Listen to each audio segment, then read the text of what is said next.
Hello everyone and welcome to the State of the Empire series, a set of videos where I'll be casting all Elos of the ranked ladder from 0 to Hera, from the noobiest of microers to the leeriest of microers. The goal of this series, as the name suggests, is an investigation into the current state of the ranked ladder. How good is everyone these days? Is 1000 Elo really the new 800 Elo, as some people on Reddit believe? Join me and we will find out. Today's video, the first in the series, will feature two players whose current 1v1 Elos stand between 0 and 100. So let's take a look at those players. We've got Terka, and then I believe that in my mind there's three ways to pronounce this player's name: Vackova, Vaskova, or Vachkova. So we're gonna just call him maybe Terka. Although Terka isn't playing the Terka, he's playing the Persia in red. Let's zoom in and take a look at that as he already constructs his two houses.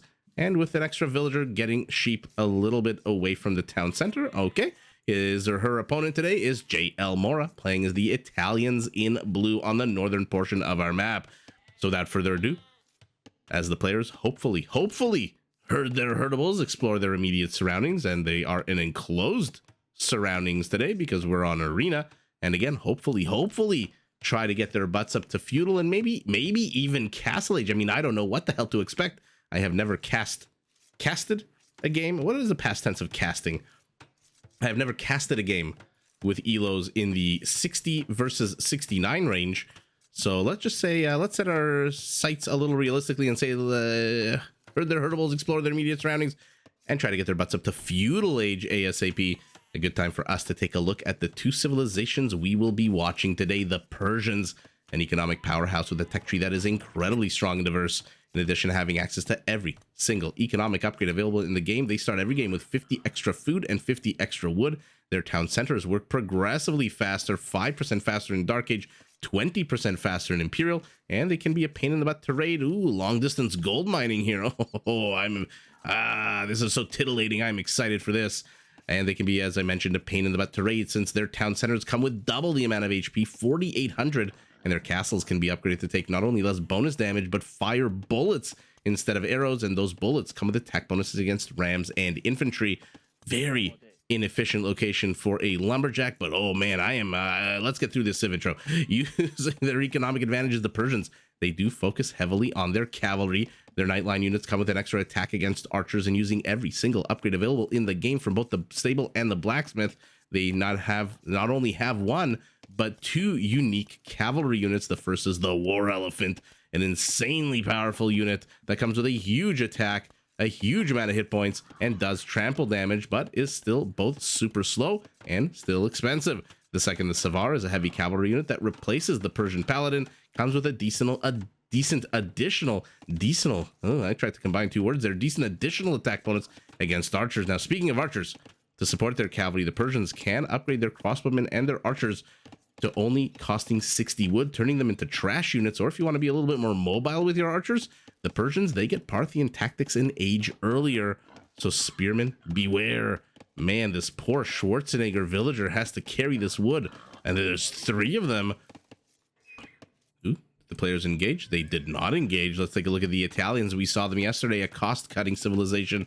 Their university techs are cheaper, advancing to the next age is cheaper, and their gunpowder units are cheaper as well. Now, using all of their saved resources, like the Persians, they can field two unique units, but unlike the quadrupedal ones of the Persians, these are bipedal. The first is the Genoese crossbowman, a decent foot archer that comes with a pretty damn good attack bonus against cavalry. So, Persian, beware of the Genoese crossbowman. The second, the Condottiero, is a quick-moving, tanky infantry unit with not only a massive attack bonus against gunpowder units, but also special bonus armor against certain gunpowder units.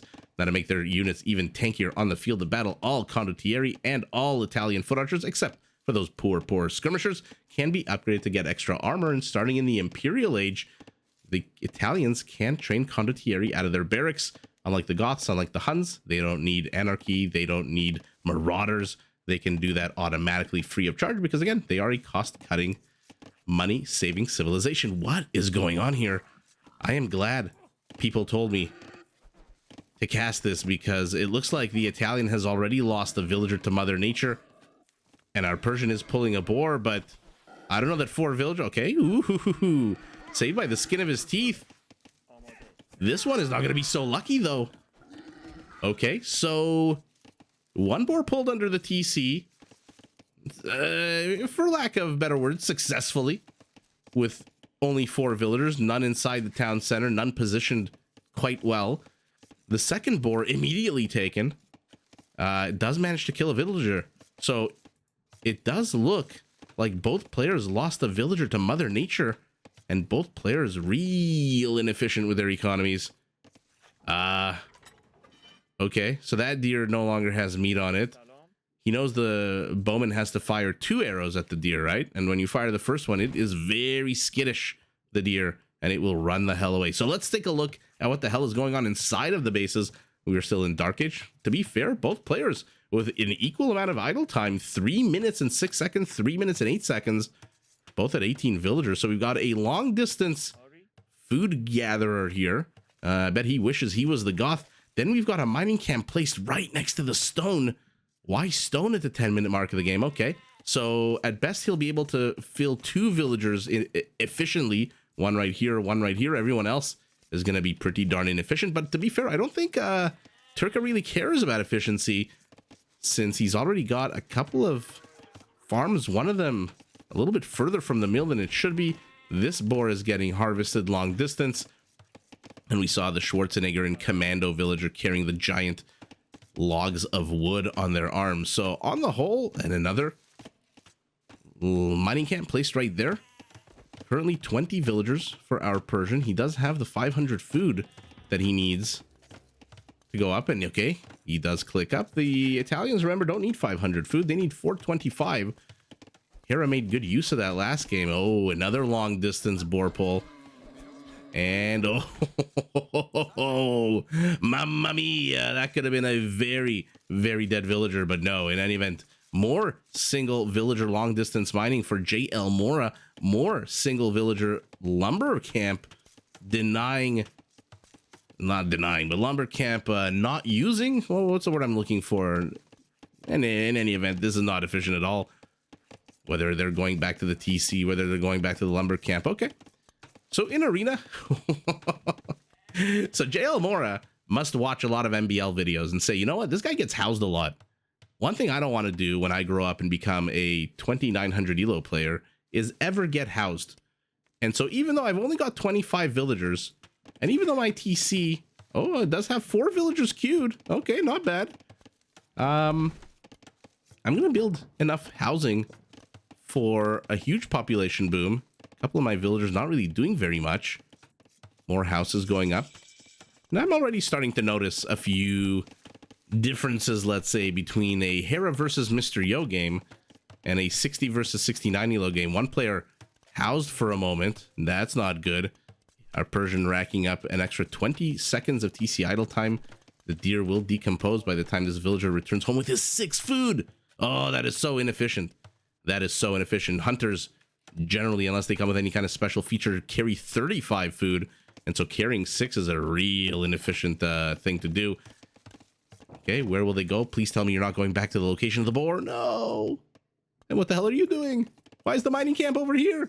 Oh my goodness, JL Mora opting for some kind of efficiency play. Place the mining camp equidistant between the mining the stone and the gold, saying, you know what, if I can't mine one efficiently and perfectly, I just might as well mine both kind of inefficiently. Okay, 5 of the 7 hunters become lumberjacks. Their swords beaten into plowshares, or whatever the heck the quote is. And we've got a segment of a wall. Now we are in Arena, and I would be remiss if I didn't go over the usual 3-part meta, and we'll see if they follow the meta, where stage 1 of the game, players rush their butts up to Castle Age, not necessarily with the 4 militiamen who take up 240 food and 80 gold. Not necessarily with that, but they rush up to Castle Age. Once Castle Age happens, once we arrive at Castle Age, then the players fight over these relics, all 5 of them that are out on the map. And once all 5 relics have been gathered, then stage 3 of the game begins, where the players build big ol' armies, go up to Imperial, and then fight. Now, Straggler Tree, lesson number 8 of this very low elo game: never use straggler trees as part of the wall off, because if this tree is not connected, like this one is to this one, or this one to this one, this one to this one, and so forth, I don't think corners count, or maybe they do. I never really figured that out. But if they're on their own like this, JL Mora can come, cut it down. Not all of it, not the full 100, just cut it down so the tree is gone, and then place a palisade or a stone wall over it, and then delete that palisade or stone wall, and then you have yourself a gap in your wall off. So this is nice. This is not so nice. Okay, a gate. More, I mean, okay. Very interesting. I'm glad that he didn't use this pine tree as part of his wall off. Okay, so the Persian wants to carve up part of the map immediately, banking on the fact that his opponent may not necessarily see that much, although it looks like JL Mora's scouting is, ooh, chef's kiss. This is literally the only stealth bomber shaped black area that he hasn't explored yet. Everything else on the map, it looks like he's seen all 5 relics. So this is quite possibly an auto scout. And will he discover the wall off? Whereas Vackova has also seen every single part of the map and all 5 relics. Now behind the wall off, if he does get the wall off up, 1, 2, 3 relics. This one he's leaving out. This one he's leaving out. Now, hopefully, if and when he hits Castle Age, he will go after this relic first, being the riskier, or maybe even this one being the riskier. Okay, so I think it is auto scout, right? To discover the last part that it hadn't seen and then stopped. So let's say, pardon me, let's see where the resources are located. Secondary gold in the forward position, primary gold, primary stone, pretty safe here for our Persian in red. And the same thing goes for our Italian, secondary stone gold to the front, and the other 2 patches of resources off to the back, safe and sound. Both players now in the Feudal Age, 20 minutes in. Our Italian with 7 more villagers than his opponent. And not only that, 0 idle villagers. And not only is your opponent... You know what this is? This is Vackova dragging his wall either this way or this way, and inefficiently with his mouse, by accident, clicking an extra tile's worth. So he sends the villagers. I was about to say, JL Mora has no idle villagers. At the time I was going to make the comment, our red Persian had 4, and so not only was he down villagers, but he's also had a lot of idols. And it looks like he will complete this wall off. Let's see what the internal looks like, because now the players have had 21 minutes to gather wood, which means, oh, stuff like this, it just, the inefficiency boggles my mind. I mean, someone call Elon Musk, tell him to put the villager right here. Why does she need to be right there? This guy, I don't think you even see the animation of him dropping off the stone. It happens so nicely. And then let's see what else is going on. Okay, we got the blacksmith market combo, but instead of using that to rush up to Castle Age, he is going bloodlines right now as our Persian, with 1 scout and 2 more on the way. Wall off looks like it actually has been completed, which means he's got 4 idle wall building villagers. We'll see how he decides to deploy them. Decent, not great, but decent mining camp here. Again, incredibly inefficient to mine right here instead of literally right here in the corner. Not being satisfied with 1 row of houses. Our Italian is going for 2, and a watchtower, not realizing that, yeah, your enemy can actually attack in between this crack here. Always defend your cracks in Age of Empires. Oh, he's got his own militiamen. So he must have known that his opponent has sent forth the quartet. And so he himself says, what's better than a quartet? Let's add another violin, make it a quintet. And look at them with their cudgels, their bats. Now, it would be pretty good for the Italian if he kept scouting. I'm noticing that both players not really scouting very much after an initial run by of the map. Maybe it is because they both have set their scouts to auto scout, but oh no, another corner tower. I believe this can also be attacked by a blue unit standing exactly where this villager is standing, and this still kills me. I mean, you've got 228 wood. You're going stone mining upgrades. No wheelbarrow for blue, but there is wheelbarrow for red. Okay, well, players are still in Feudal Age. Our Persian really falling behind in Vil production, but he is going to be the first to click into the Castle Age. And our Italian with, I think he confused his gold and food. The 800 gold, the 600 food. I think he's got it backwards. Once he completes this, he'll be able to buy the rest of the food. Remember, Italians, again, don't need 800 food to go up to castle. They just need 680 because they get a 15% discount. So the, whatever you want to call that, continues. Lumber camp might do well to rebuild one of them. Either here or here, maybe. This is not exactly against the wall. Neither is this. Neither is this.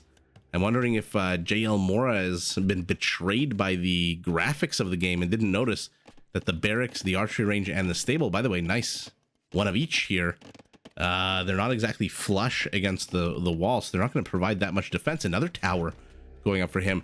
I'm noticing already that these players are gathering a lot more resources than they actually need, whereas if you watch any pro player, it doesn't matter what map it is, they all have build orders and they all have game plans in mind from the very beginning of the game. And when you have a game plan in mind and a build order and an idea of where you want to be at the 20-minute mark, the 30-minute mark, etc., or even the 10-minute mark, you customize your game plan. Another inefficient villager here could be mining in the corner here. This guy's also very inefficient. So I feel like you built the camp and then just right-clicked anywhere. But because these players don't really seem to have a plan, I mean, Red certainly has a plan in terms of gobbling up the map, which he's done half of. But beyond that, I don't really see a plan here. They're just gathering a whole bunch of resources. Now, our Persian, to be fair, his game plan could be 650 stone for a castle, and maybe, if we're lucky, okay, he says right as a castle goes up, okay. Maybe we'll see some war elephants. Now, if we see war elephants, unfortunately, the Genoese crossbowman is just an absolute badass and can kill them. Whoa. Whoa, okay. Another thing that pro players do, or rather don't do, is value aesthetics and neatness and OCD patterns as much as they maybe should in a fun game. Now we have not one, not two, but three inefficient gold miners. This is very beautiful to look at. I mean, who doesn't like to see uninterrupted? Hey, come on, reseed that. Reseed that so I can make my point. Who doesn't like to see uninterrupted farmlands as far as the eye can see? The lush bounty of nature. Okay, to be fair, these are a little bit more efficient than blues. But if you're a farmer over here, it's like, you know, you're in the office and your parking spot is at the far end of the lot, whereas your cube mate is right here and they get to walk only a few meters. You have to basically take a shuttle bus from your parking spot to the office. So some villagers getting screwed, some villagers not. Some villagers getting screwed, some villagers not. Now, will he add a second town center? Our Persian, he is going heavy on the economic upgrades. Both players are. Okay, infantry armor upgrades for the 5 skirmishers that won't benefit from it, but the 5 militiamen certainly will. So armies are starting to get built. No monastery yet for Red, unless I missed it. No, there it is. There it is to the back. Okay. No monk, though. Red hasn't built a single military unit in about 20 minutes. He also hasn't been training villagers. His TC idle time is, oh my goodness, almost 8 minutes behind of his opponent. He does have a nice little expansion pocket here where he can expand, whereas blue has a bit more of a generic rear ruler shaped. Okay, castle placement could be a little better. You're kind of blocking your own gate, and there it is. There's a war elephant on the way. All right, so we are going to see the chunkiest of chunkiest. Oh my goodness, Red says, you know what, I'm feeling kind of jingoistic, and so if you're not going to take this land, then I'm certainly going to take this land, and it's going to be my land, and I'm going to shove in a war elephant into there. But oh, as the villager begins constructing the wall, I'm getting so excited my words are falling over one another like a babbling brook. A tower fires on the villagers, but he is unrelenting, is our Persian, and he might lose a villager here if he's not careful. Remember, we see the blue circle of death. He may not necessarily see it, and what else does blue see? He sees an army heading his way. Tramp, stamp, elephants, a couple of scouts. I mean, this is a Dark Age army with an elephant to support it. Second town center for our Italian. Will it get denied? It is only one villager constructing it. The scouts will be able to see it. Are we going to have our first kill of the game here? By the way, I love this. Look at what I'm talking about. Aesthetics. Sometimes pro players, they do things a little too efficiently, you know? A little too properly and correctly. Oh my goodness, he's chasing the villager with a clubman as the rest of the units attack the TC. It does have 260 HP and falling. What will die first here, the town center or the villager? It is the town center. And now the villager, first kill of the game. Actually, first kill of the game going to who? Jail Mora did get a kill here with the tower. I apologize. I don't know who died first here. In any event, town center denied. And our Italian, instead of building it inside of the base, goes for a siege workshop in the rear and says, you know what, I'm just going to abandon that plan anyway. Okay, villager's going to move forward, going to take more and draw more arrow fire to where a pro player would probably build the wall across here. But as I was saying, like, this is a cool thing to see, right? This is like campaign box art sort of thing, which, to be fair, the pro players could use more of. You know, a little bit of flair, a little bit of artistry. Not everything has to be so Spartan. Although I guess that's why they reach 2,900 Elo and win tens of thousands of dollars in tournaments. And I am sitting in my underwear after eating half a pizza and watching this game. That was a joke. I ate like 3/4 of the pizza. Okay. Militiamen. Now men-at-arms come out. Archers as well. I see a couple of skirmisher javelins being thrown into the mix. And the kill count is rapidly rising here for our Italian. Okay. Angry at not being able to take down the left side of the wall, he now turns to the right side of the wall. But man, the war elephant, even when it attacks the wall, the trample damage, oh my goodness, the trample damage, half a tile, is just so badass. And the knight luckily comes in right as the elephant dies. Otherwise, he would have taken some damage as well. The Nook is for a second castle. But why are you blocking your gate again? Okay, so both players decide to pivot to the right, whether it's a TC or whether it's an elephant push or whether it's a couple of dead bodies. We now are turning our eye to the right side of the map. Now we're getting arson and squires when he's going knights. Okay, he is adding some men-at-arms. Italian infantry without gambesons, not bad. Until you remember that the Persians have a little upgrade called citadels, where your arrows are changed to bullets. And those bullets come with a pretty good attack bonus against the two units that are, I mean, aside from specialty cavalry like the Tarkans, etc., infantry and rams are pretty much the most dangerous to structures in this game because of their various bonuses and their strong attacks. So having a, I'm trying to remember, it's +3 against both, right? Infantry and rams.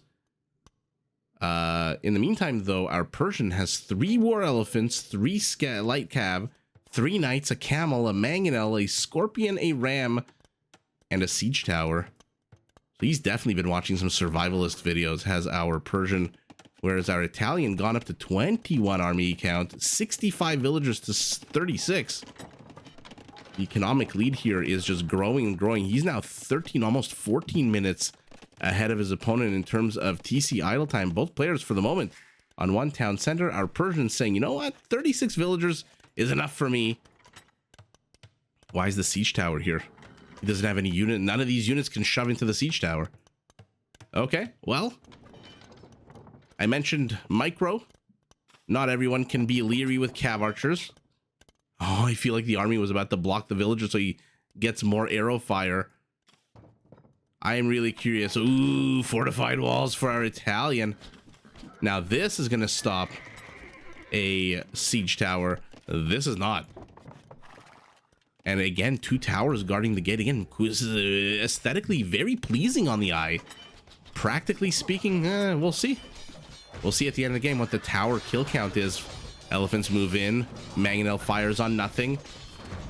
Okay, it's firing on the men-at-arms. To be fair, none of the units here but the knights are really a threat to these elephants, and even those are not really that big of a threat.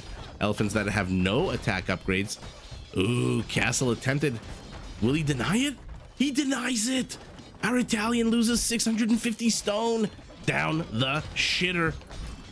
So far, by the way, no players have gathered any relics, and somehow the medieval feudal army is managing to kill elephants.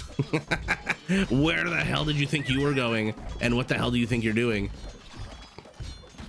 But with those elephants, naturally, or as my cousin would say, natch, 470 HP with bloodlines, the kill count is in favor of the Persians. Although with this, it no longer is. 26 kills to 24. Another Persian army lies dead. And there is Commanderan, crossbowman. Does he have crossbowmen? He does not have crossbowmen, so archers are going to cost 60 wood. Oh no, you determined that 36 is the perfect number of villagers. Now you're at 35. What the hell are you gonna do? Are you gonna train more? Ooh, pardon me. Handcart. Handcart's the name of the game. Now, how many archery ranges does our Persian have?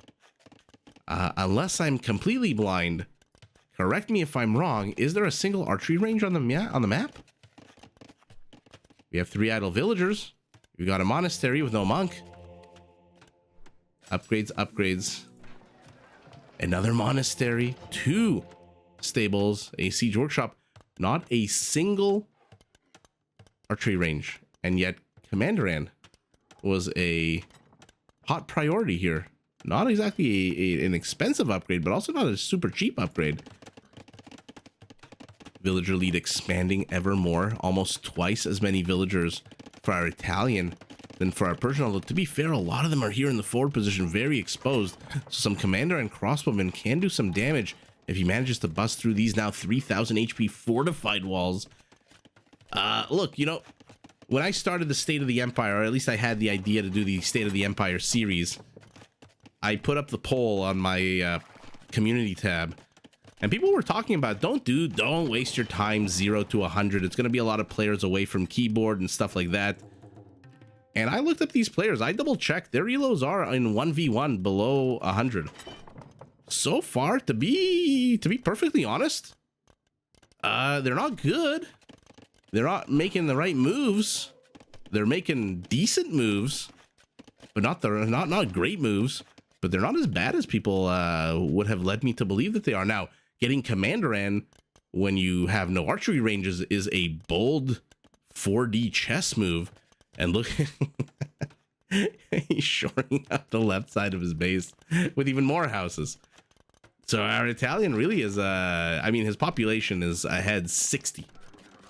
Almost, yeah, just a little over 60. 111 to 48. Now, what he doesn't have is elephants. What he doesn't have is an easy counter to elephants like monks, for example. Instead, he thinks pikemen. Now, to be fair, all of these pikemen, I don't think, are enough to take down even 2 of these elephants. Despite the fact, though, now we're getting pavis, armor for the foot archers. So we got, it's okay, so to be fair, 16 foot archers and 3 Genoese cross. Oh, the Genoese cross. So that's the death knell for the Persian here. And the pikemen, the upgrade war elephant 25, cavalry 22, so 47. So they do bonus damage that's a 10th of the HP of the elephant. The problem is that blast with the radius of the elephant. Still no relics for anybody. Still just basic skirmishers. Pardon me, basic archers and elite skirmishers. More knights are being added. Decent upgrades for blue. Absolutely few upgrades for red. Why does red have infantry armor upgrades? Question that we can ask at some point. Any archery ranges? No, but 2 monasteries that haven't trained a single monk. So he's taken all the internal stone, starting to gather the external stone. The problem for our Persian, well, to be fair, I mean, this is blue's game to lose, because look at the army count, 65 to 15. You can even have Feudal Age archers with +1, +2 and still win this. Now, if all of these units run into a defended castle like this behind a wall, they will die. But our Italian is heading up to the Imperial Age. More stone mining upgrades, ballistics, and more armor for infantry for our Persian. I mean, again, another questionable move. Commander End with no archery ranges. Chainmail armor with no infantry.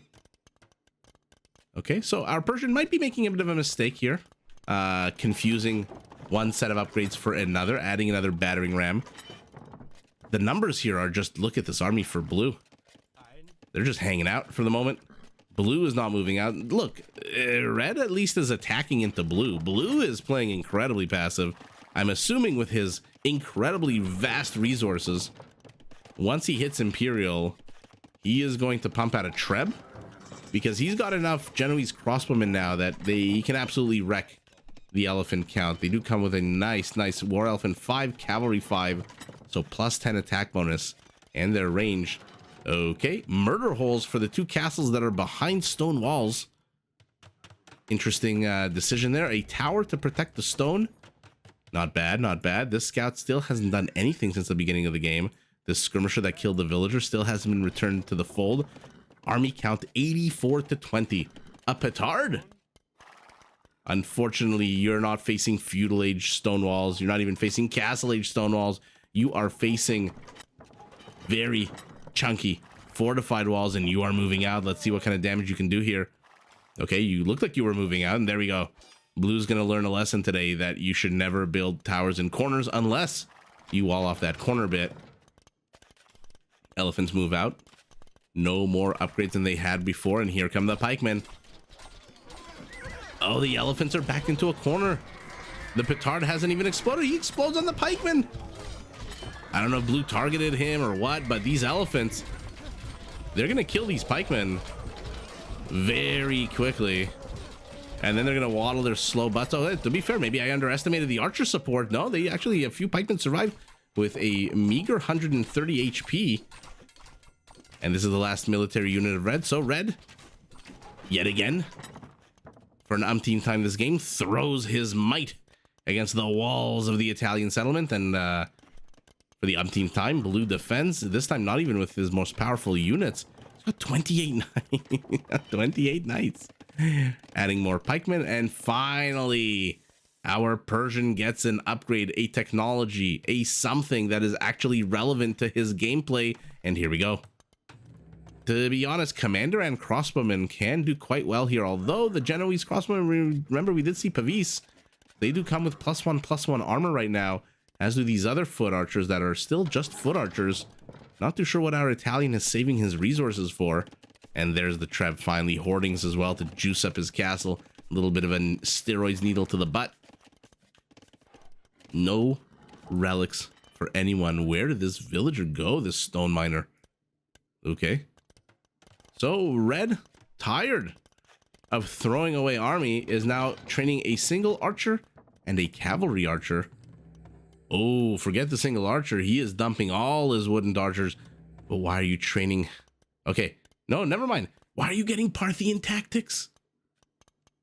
Why are you going cavalry archer? This is legit painful to watch. Legit painful to watch. Money being wasted on two things that really...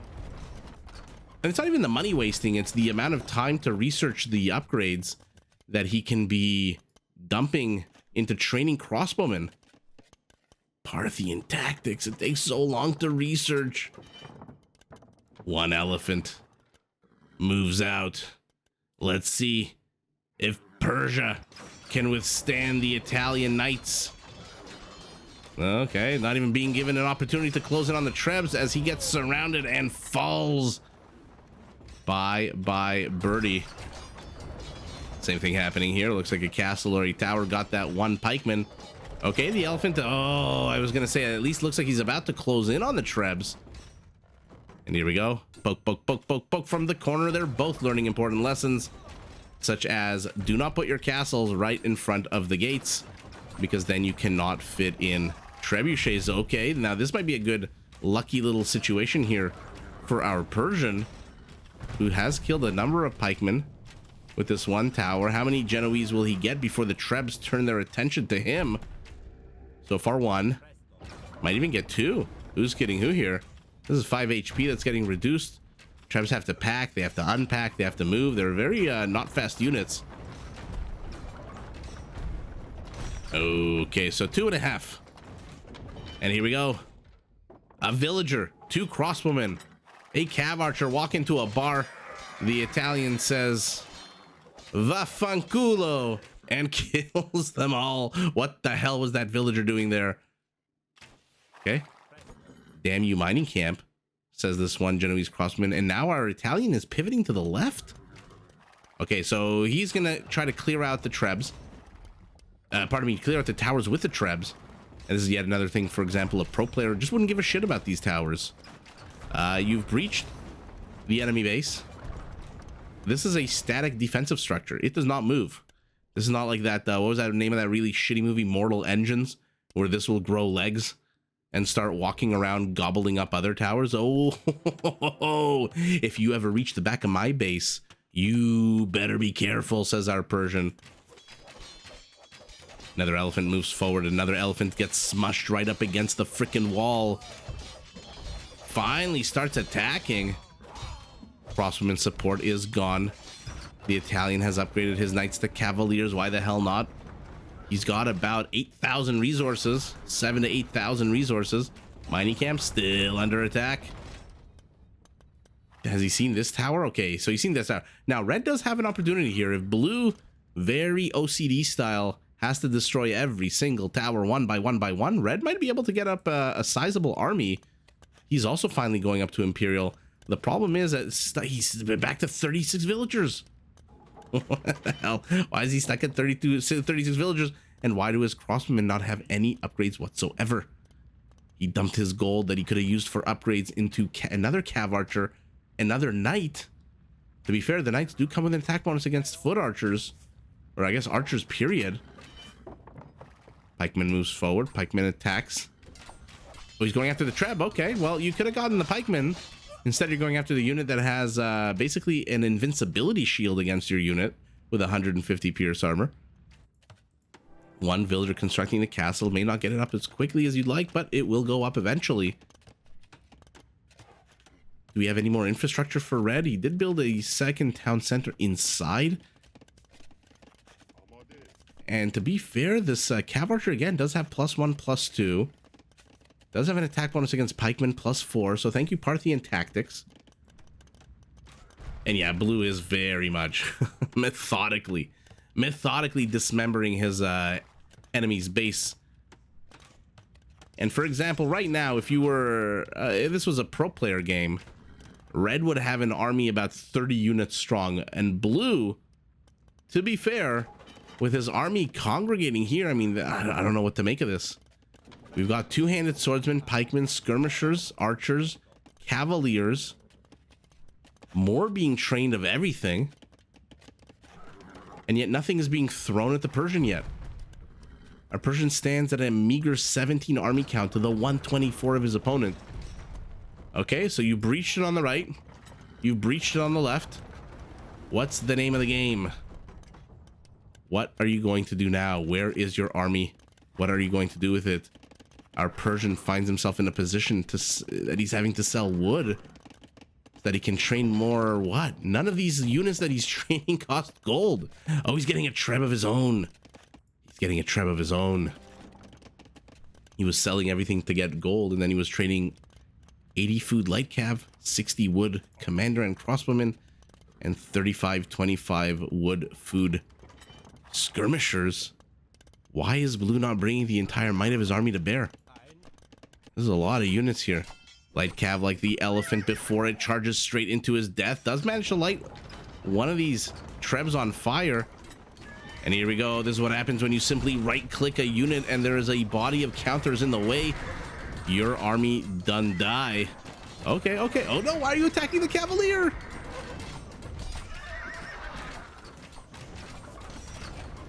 Well, at least red didn't have to walk very far to lose his army this time. He loses it right inside, right outside his base. Gate is down. Base has been breached. To be fair, these units are not responding or respecting this ram. Why did you ignore this treb? And where are you going? Oh my god. Where is this ram going? Is it going after this one? Seriously, where the hell is this ram going? Hey, buddy. Okay, so this is The crossbowmen and skirmishers got the pikemen chasing the ram, so the ram has the all clear to move forward with its 15 HP. Oh my goodness. Look, again, people told me don't cast 0 to 100 because it's going to be AFK, blah, blah, blah, etc. None of that in this game. I mean, we got to see war elephants, man. We got to see not one, not two, 17 war elephants, 38 cavaliers, 122 army count. Look, if this is 0 to 100, maybe 1,000 is the new 800. I don't know. This is, look, was the gameplay good? No. Were the players following some kind of game plan? No. Were the players efficient at all in their economies? No. Was their micro at all good? No. But was it terrible? No. It wasn't bad at all. These are things that with a little bit of practice and maybe a couple of post-it notes on your monitor, like ABC, always be copulating, always be producing villagers. They got to get in there and get their freak on, if you know what I mean, and constantly being produced in a game with 100. Oh my God, I'm such an idiot. An hour and 7 minutes. Our Persian had an hour and 3 minutes of TC idle time. Now, to be fair, that's spread out between 2 town centers, but that is just a hilarious statistic. That is just so sour for Red. And that's why he ends the game with this resource count, whereas his opponent, who, to be fair, his economy was better, but that's about as all we can say about it, ends with this resources. I mean, I don't know which is worse. Is it worse to end the game with 20,000 resources in your pocket, or is it worse to end the game with 1,000 or 2,000 resources in your pocket? I don't know what the answer is. Either you've overgathered and underperformed, or you've undergathered and I guess also underperformed in this case. But wow, I mean, what about this forgotten soldiery here? How many units is this? Let's ignore the villagers. 22 skirmishers, 18 cavaliers, 14 pike, 13 archers, 13 Genoese, and 11 longswordsmen. Upgrades, or pardon me, longswordsmen, I forget. Two-handed swordsmen. It's been a long day. The pizza's starting to get to me, and I did lie. I ate the whole pizza. Who's kidding who? Yikes. Well, like I said, not the worst of games, which I guess is something to say for 0 to 100. So I'm actually getting pretty excited. And to be fair, we've seen pro players that had this kind of APM. Maybe not 78, but 89 definitely. Take a look at the economies. All right. Well, 60% bigger economy for our Italian, who, to be fair, did not get as much stone as the Persian. 8,000 more wood, 11,000 more food, and basically double the gold. No relics, of course. No conversions, also, because I don't think I saw a single monk, despite the fact that our Persian had 2 monasteries out on the field. 8 buildings destroyed to 2. I'm shocked, absolutely shocked that Red destroyed 2 buildings. But to be fair, again, aesthetics is what is super cool. I really, look, is it useful? Probably not. There's nothing particularly special, I don't think, about the Italian tower. It's not a Korean tower. It's not the Japanese Yasuma tower. It's not the Britain Yeoman tower. It's just a tower. There's nothing particularly special about it. But is it cool to see it on either side of the gate where these, I guess, what would this be called? I guess just a tower? Gate tower? It's pretty damn cool. And did it on both. So I wanted to see how many kills these towers had at the end of the day. 11 kills. That's not bad at all. I mean, there's another one added over here. 8 towers in total. And another one added over here on this flank. Blue didn't build any more lumber camps. So this is, again, about as inefficient as you could possibly be. Although not quite as bad as this one, with the stone and the gold. So a pretty fun and funny game. To be fair, again, was it the worst game I've ever seen?